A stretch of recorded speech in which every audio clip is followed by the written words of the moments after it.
The question posed by a sister on the YouTube: if I sew such clothes which expose the upper part of the chest, cleavage and shoulder don't show, so is it halal earning or haram?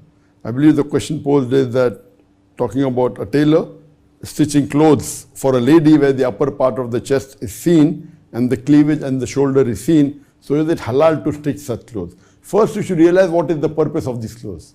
You know, normally when you stitch undergarments, but natural, it's possible to show the cleavage, and it's perfectly fine because the clothes worn under the other clothes.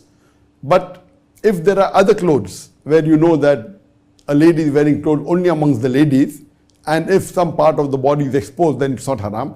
But wearing such clothes otherwise outside, it is not permitted.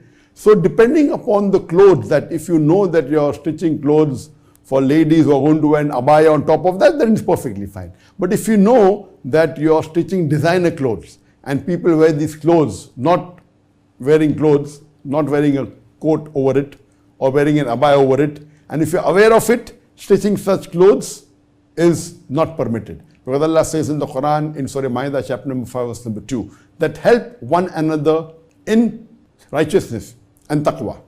Do not help one another in sin and rancor. So if you're making clothes which you're aware that ladies would be wearing for parties and exposing the body and would be involved in things which are haram, then it is not correct to stitch such clothes. But if you know these clothes are worn at home, it's not worn, the ladies are not going to wear it in front of the non-mahram. There are some Muslim countries where people wear abaya. So if you know that it is not going to involve any haram action, then there's no problem. But if you're aware that this will be worn by ladies who normally go for parties outside and they don't wear the hijab, and you are specially catering to them, then it is not permitted for you to help them in doing haram activity. You should not stitch such clothes. So depending upon how it's going to be used, and you as a tailor know better your customers, so based on that, you have to decide whether what you're doing is haram or halal. Hope that answers the question.